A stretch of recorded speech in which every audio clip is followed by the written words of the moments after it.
मिथिलांचल का देखिए, जैसे अब डेटा आ गया है मिथिलांचल में एनडीए आगे। अभी राहुल जी जो बात कही रहे थे, मिथिलांचल में 70 में से 50 से 55 सीटें, ये मेट्राइज का जो सर्वे है एग्जिट पोल वो बता रहा है मिथिलांचल में, मतलब एक तरफा एनडीए के लिए रुझान दिखाई दे रहे हैं एग्जिट पोल में 50 से 55 सीटें, और दूसरी ओर महागठबंधन को केवल 18 से 23 और जन स्वराज को अधिकतम 1 सीट, अन्य को अधिकतम 8 सीट। तो ये तो लैंडस्लाइड ही है जैसा प्रदीप जी ने कहा था।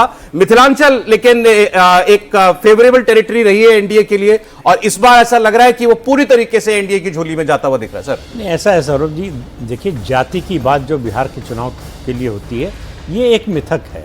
हर राज्य में जाति प्रभावित करती है चुनाव को, केवल बिहार ऐसा नहीं है जहां जाति का असर है। दूसरी बात, जाति फैक्टर है, इससे कोई इनकार नहीं कर सकता, लेकिन हर चुनाव का एक नैरेटिव का ओवरराइडिंग फैक्टर होता है जो उस जाति के जो उसका गठबंधन है या गठजोड़ है उसको तोड़ता है या कमजोर करता है। जिस जाति के लोग चुनाव शुरू होने से पहले किसी एक पार्टी या नेता के साथ थे, वो बदल सकते हैं, और वो नैरेटिव कौन सेट करता है इस पर निर्भर करता है। ये इन मिथिलांचल की 70 सीटों का जो अनुमान एग्जिट पोल लगा रहा है, आपके अनुमान से मेल खा रहा है? नहीं, ओवरऑल मैं माइक्रो पिक्चर की बात नहीं कर रहा हूं, मैक्रो की बात कर रहा हूं। आपकी मैक्रो पिक्चर के साथ तो जा ही रहा है। अजीत जी, मिथिलांचल, और थोड़ा मिथिलांचल समझा भी दीजिए। देखिए, हम लोग अभी बात कर रहे थे मिथिलांचल को लेकर के, बात जो हो रही थी, जो ये वो इलाका है जहां ऑलरेडी बीजेपी का मजबूत आधार है। इसमें दरभंगा का इलाका आता है, मधुबनी का इलाका आता है, समस्तीपुर का इलाका आता है, मतलब बड़ा इलाका जो सीतामढ़ी तक जाते, सीतामढ़ी पूरा तो नहीं लेकिन सीतामढ़ी का इलाका भी आता है। तो ये मिथिलांचल का एरिया है, ब्राह्मण, मैथिल ब्राह्मण और उसी अनुपात में यादव और मुसलमान आबादी भी होती है। लेकिन ये इलाका कम्युनल पोलराइजेशन का भी इलाका होता है। जैसे मधुबनी की लोकसभा सीट होती है, अशोक यादव चुनाव जीतते हैं वहाँ, तमाम कोशिश के बावजूद वहाँ बड़े मुस्लिम लीडर हुए, लेकिन वो चुनाव जीतना अब उनके लिए मुश्किल हो गया। तो एक पोलराइजेशन का इलाका है, और इस इलाके में अगर ये रिजल्ट दिख रहा है तो इसका मतलब कि वो जो प्रदीप जी कह रहे हैं कि कास्ट के ऊपर जो एक ओवरराइडिंग फैक्टर है, वो इस इलाके में ओवरराइडिंग फैक्टर एक हिंदुत्व का है, नरेंद्र मोदी के चेहरे का है, और फिर जो नीतीश कुमार का एक विनिंग नैरेटिव है लाभार्थी योजना का, उसका भी एक आप लोगों की बेहतर अंडरस्टैंडिंग होगी। मिथिलांचल की ये 70 सीटें हैं, पिछली बार जो है आगे तो रही एनडीए, इसी अनुपात में आगे रही थी, या इस बार ज्यादा दिख रहा है? अनुपात में लगभग इसी अनुपात में आगे है, लगभग इसी अनुपात। नहीं, पर सौरभ जी एक बात समझने की है यहाँ पे कि अगर जिस प्रकार का ये जो डेटा आ रहा है, ये डेटा ये भी इस डेटा से फिर हम ये भी इन्फर कर सकते हैं कि ये जो इस इलाके में ऐसा नहीं है कि, और ये जो वीआईपी वाला जो समुदाय जिसको आप कहते हैं, उसका भी प्रभुत्व है। और अगर ये डेटा बावजूद है महागठबंधन में, अगर ये डेटा है तो ये डेटा है, तो फिर वो जैसा मैंने कहा कि वीआईपी का लोड या ओवरलोड का जोर इसी बेल्ट पे चलता है ज्यादा। ये वो जो चल सकता था अगर चल रहा होता। बोराम की सीट जो है, इनके भाई वाली सीट जो है उसी इलाके में आती है, और यहीं इनके भाई बैठे बीच चुनाव में। मिथिला जो है ना, नहीं सुनिए, मिथिला को आप दूसरे मैंने सुनिए, मिथिला जो है, सर एक सेकंड, मिथिला जो है भारत की सभ्यता, संस्कृति, अध्यात्म और धर्म के भारत का एक प्रमुख केंद्र है। वहां आज भी विस्पी क्षेत्र में ऋषि याज्ञवल्क्य का वो जगह दिखाई जाती है, वहां अहिल्या का वो दिखाता है, गौतम मुनि का है, कपिल मुनि का वहां अब देखिए कालिदास का है, विद्यापति का वो क्षेत्र है। आप शंकराचार्य जो है मंडन मिश्र से शास्त्रार्थ करने गए, आप क्या उस क्षेत्र को केवल जाति के आधार पर गिनते हैं? तो फिर तो हिंदुत्व पूरा असफल है। नेपाल के जनक, उन्होंने कह तो दिया जाति और धर्म दोनों। नहीं, नेपाल से लगा हुआ जो राजा जनक के दूसरे भाई थे, उनका राज उसी क्षेत्र में था जो जनक का और याज्ञवल्क्य का संवाद आता है। माता जानकी का मंदिर बन रहा है, माता जानकी का मंदिर बन रहा है, उसका भी प्रभाव है। उस क्षेत्र के जो एक सामूहिक मनोविज्ञान परिवर्तित हुआ है पिछले 10 सालों में, उसको निकाल करके आप केवल ये कहेंगे कि ये जाति है, गिन लो। नहीं, मैं आपको अपना प्रयास बता देता हूं क्या, इसलिए मैंने आपसे वो पूछा था कि पिछली बार इस रीजन में कितना कैसा परफॉर्म किया। हमें तो ये पता लगाना है ना कि पिछली बार की तुलना में इस बार कहां हवा जा रही है, तो लगभग वैसा ही है जैसा लास्ट। दर्शकों की दृष्टि से देखिए, क्षेत्रों के आप देखिए, बिहार को एक दूसरे रूप में देखिए। जब मगध भारत का केंद्र था तो भारत पूरा सुगठित था, तो वहां से जो नहीं एक चरित्र भी तो है ना क्षेत्र का। आप अलग अलग क्षेत्रों में जाएंगे तो लोगों के अंदर एक स्वाभिमान की भावना होती है। कह रहा हूं वो चरित्र क्या बदला या नहीं बदला ये जानना है। हाँ, तो आप अगर बताएंगे ही नहीं सब जाति और छोटी छोटी तो कैसे होगा? प्रदीप जी नहीं अब चले गए। नहीं, प्रदीप की बात नहीं, हम आपस में चर्चा कर रहे हैं। तो वो चीजें मिथिला में अभी भी जाएंगे ना तो वहां के महिलाओं से आप बात सहमत हैं इस आंकड़े से? आपकी अपनी रिपोर्ट के मुताबिक आंकड़ा मतलब 5-10 आगे पीछे बाय एंड लार्ज सही है। सहमत है यहाँ पे? बिल्कुल सही। तो प्रदीप जी फिर तो अगर और ये क्या ट्रेंड बाकी रीजन्स में भी रहेगा? हर रीजन की अपनी एक तासीर होती है। सीमांचल में अलग रीजन की तासीर के अलावा जो है सोशल कॉम्बिनेशन भी होता है, पार्टी का असर, ऑर्गेनाइजेशन भी होता है और कैंडिडेट का भी असर होता है। तो ये सब मिलाकर एक ओवरऑल पिक्चर बनाते हैं। लेकिन मैं जो सीमांचल की बात हो रही थी कि मुस्लिम वोट एमआईएम को मिलेगा नहीं मिलेगा, देखिए मुस्लिम वोट हर उस जगह पे बटेगा जहां बीजेपी नहीं है। बीजेपी होगी तो कंसोलिडेट होगा, इसमें कोई शक नहीं है, कोई इसमें रॉकेट साइंस नहीं है। पता लगा जब आप कह रहे हैं तो बीजेपी ही कह रहे हैं या ये कह रहे हैं? नहीं, बीजेपी कह रहे हैं। अच्छा, नीतीश कुमार के नाम पर थोड़ा मुसलमान जो है आरजेडी जितना नहीं कभी आएगा, लेकिन थोड़ा बहुत आता है। वो स्टाइल नहीं रहता है। हाँ, वो स्टाइल नहीं रहता कि इनको हराना है। जेडीयू ने बीजेपी के मामले में होता है कि इनको हराना है किसी भी।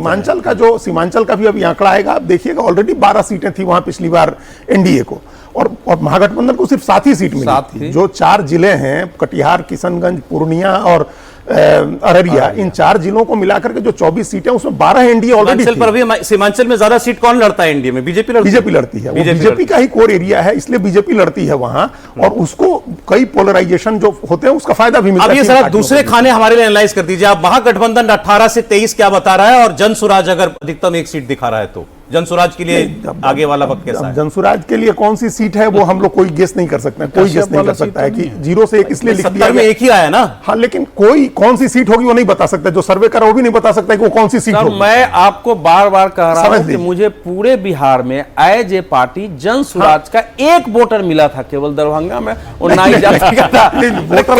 कैंडिडेट्स को नहीं सुने मैं जो बात कर रहा हूं कि मैं जनसुराज कैंडिडेट्स को वोट थे। जनसुराज एज ए पार्टी कहीं मुझे दिखाई दे रहा हो, ये मुझे कहीं दिखाई नहीं दिया है।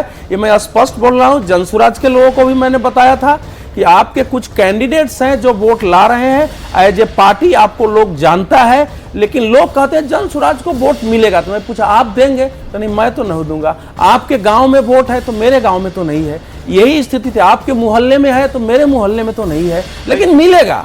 मैं तो ये पूछ रहा हूं मोटी बात, 1/4 से करीब ज्यादा ही सीटें 70 बनी ना 243 की।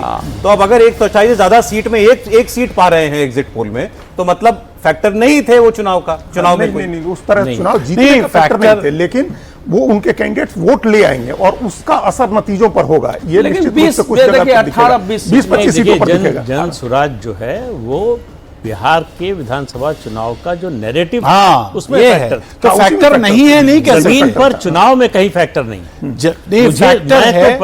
शुरू से कह रहा अंतर भी समझा दीजिए। फिर जमीन पे नहीं थी लेकिन माहौल में थी, इसलिए कि भाई वो नैरेटिव बनाना जानते हैं, चर्चा में आना जानते हैं। देखिए जो जनसुराज के टीवी चैनल पर जनसुराज पे बहस हो रही है, प्रशांत किशोर के इंटरव्यू आ रहे हैं। वोट ही नहीं मिलता तो आप बहुत शायर है, टीवी पे क्या फर्क पड़ता है? कुछ फर्क नहीं पड़ता है, वो नतीजे में दिख जाएगा। ऐसा नहीं आप नतीजे के दिन ये देखिएगा कि जनसुराज के कितने उम्मीदवारों की जमानत बची। ठीक है, मुझे लगता है कि अगेन हम थोड़ा सा ओवर सिंप्लीफाई कर, अगर वो नैरेटिव था जैसे सर कह रहे हैं, प्रदीप जी कह रहे हैं, तो नैरेटिव था, इनके मुंह से कहने का मतलब है कि था। ये नैरेटिव वोट में कितना कन्वर्ट होगा इस पर प्रश्न चिन्ह है, पर कन्वर्ट ही नहीं होगा, ये ओवर सिंप्लीफिकेशन है। जैसे उन्होंने कहा कि एक भी आदमी नहीं मिला, कोई ऐसा कहना मुझे लगता है ओवर सिंप्लीफिकेशन है। जनसुराज में ट्रैक्शन है। अगर जनसुराज के बारे में जितने लोगों से मैं मिला या जितने लोगों से मैं बातचीत कर रहा था, अगर वो ये भी कह रहे थे कि आगे इसका कुछ फ्यूचर होगा, तो इसका मतलब है कि कुछ लोगों ने वहां जाके वोट भी दिया होगा। वो आ जाएगा डेटा में आपके पास, पर ये कहना कि वोट ही नहीं होगा। एक चीज सुनिए, नहीं एलिफेंट इन द रूम भूल जाते हैं देखना सर। तथ्य है ना, वो सिंपल और कठिन नहीं होता है।